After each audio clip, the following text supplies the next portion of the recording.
දැන් ලොකු ආයතනයක් නම් ළමයි උඩම ඉන්නේ කවුද? CEO. කවුද CEO කියන්නේ? ළමයි Chief Executive Officer ප්‍රධාන විධායක නිලධාරියා. නැත්නම් chairman. නැත්නම් president. හරි? ගොඩක් වෙලාවට අපි ජෝන් කීල්ස් ගත්තොත් මහරජා වගේ ගත්තොත් මෙතන උඩම ඉන්නේ ළමයි අධ්‍යක්ෂක මණ්ඩලයක්. Board of Director. ඇයි එහෙම පුතා ගොඩක් කට්ටිය දාලා තියෙන්නේ? ඇයි? මොකද මෙතන ගන්න තීරණ එක්ක පුතා සම්පූර්ණ මේ ඔක්කොම නදාපවතිනවා. මෙතනින් පිස්සු කෙලියොත් ඔක්කොම ඉවරයි. මෙතන සේවකයෙක් හොර කළා කියලා පිස්සු කෙලිය කියලා ආයතනෙ වැටෙන්නේ නැහැ.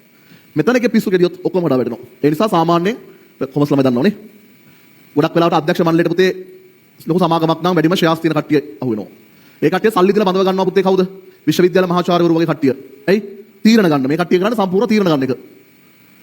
දැන් ගොඩක් වෙලාවට කම්පැනි වල පුතා CEO කියන්නේ දැන් කොමස් ළමයි දන්නවා. අපි මට ව්‍යාපාරයක් තියෙනවා නම් අපේ මයින්ඩ් එක තියෙන්නේ මොකද්ද පුතේ?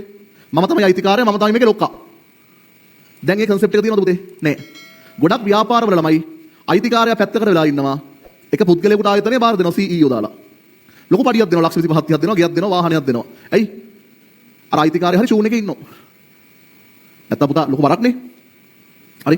එතකොට ගොඩක් වෙලාවට අධ්‍යක්ෂ මණ්ඩලයේ උදේ ඉඳන් රැය වෙනකම් පුතා මොනවද තියෙන්නේ? Board meeting. සමහරවිට දවසම සාකච්ඡා කරලා තීරණයක් නැහැ. මොනවා හරි සාකච්ඡා කරනවා. ඒ තීරණ තමයි එළියට යන්නේ. හරි වැදගත්. දැන් අද වෙද්දි පුතේ කවුද ලංකාවේ අංක එකේ ධනවතා? කවුද? දමි පෙරේරා? නෑ, දමි පෙරේරා නෙමෙයි දැන්. කවුද? ඉෂාර නානායක්කාර. හරි. එයා තමයි මේ වෙද්දි ලංකාවේ අංක එක.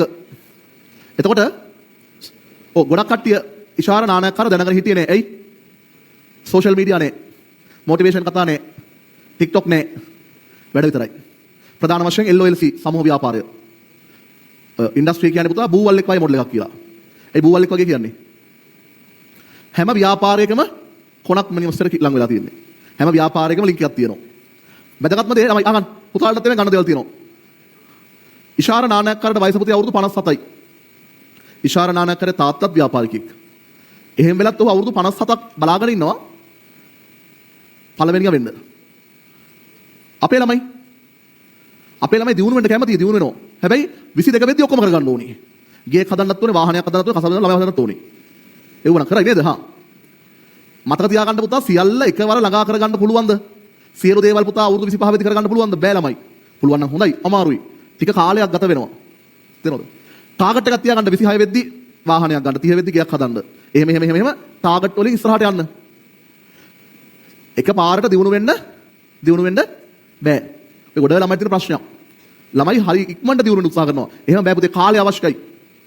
සමහර විට වාට පළවෙනි ලක්ෂ 10 හොයන්න අවුරුදු 10ක් යයි. ඊට පස්සේ ළමයි එක අවුරුද්දක හොයයි ඔයා. ව්‍යාපාරවල එහෙමයි. ඒ නිසා ඉස්සෙල්ලා ඉගෙන ගන්න, රැකියාවක් කරන්න, try එකක් දෙන්න ව්‍යාපාරවලට එනවා නම් එහෙමයි. ඒක තමන්ගේ කැමැත්ත මත. මොකද ව්‍යාපාරික කියන්නේ කවුද? අවදානම් දරන්නානේ. සරල නේ. සහ මම කියන්නමයි ආයෝජනය කරන්න. ආයෝජනය කිරීම තමයි පුතේ හොඳම දේ. අනවශ්‍ය දේවල් වලට මුදල් වියදම් කරන්න එපා. දැන් අපි දකිනවා පඩිය 50000යි, ෆෝන් එක ලක්ෂ 4යි. තේරුමක් නේ? පඩිය ලක්ෂ 4යි, ෆෝන් එක ලක්ෂ 4යි අවුලන්නේ. පඩිය 50000ක් වෙදි පුතේ ෆෝන් එක ලක්ෂ 4ක් වියදම් කරන තේරුමක් නේ. ඒව පස්සට දෙක තේරුමක් නේද? ඊට වඩා මේ මුදල පොතේ දැම්මනම් ආයෝජනය කළා නම් ඊට වඩා මුදලක් හොයා ගන්න පුළුවන්. ගොඩ කට්ටිය එහෙමයි. උඹලා කිව්වට පිළිගන්නේ නැති වෙයි. මම තාම ඉන්නේ කුලියට. මම තාම පදිංචි වෙලා ඉන්නේ කුලිය ගෙදරක. කුලියට ඉන්න රෙන්ට් එකට.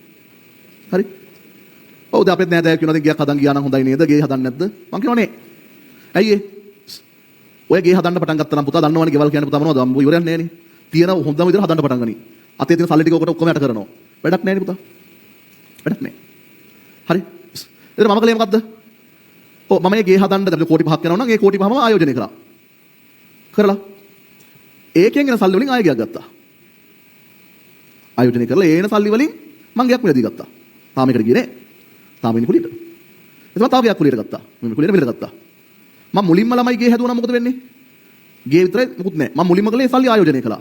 දැන් මට මොකද වෙන්නේ? සල්ලිත් තියෙනවා, පොලියකුත් එනවා, ලාභෙකුත් එනවා. හරි? ඒ නිසා හදිසි වෙන්න යන්න එපා. බලන්න ඔයාගේ කැමැත්තත් එක්ක තීරණය කරලා බලන්න.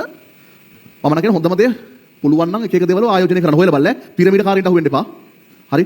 මං හිතන්නේ මේ ඊජිප්තුවත් නෑ පුතා අපේ රටේ තරම් පිරමීඩ කාර්යෝ. හරි? එලේ පාරාවරු ඉන්නේ අපේ රටේ. හරි? අහු වෙන්න එපා. ඒවට හරි විදිහට ආයෝජනය කරන්න මුදල් උපය ගන්න පුළුවන්. හරි මේක අද ගන්න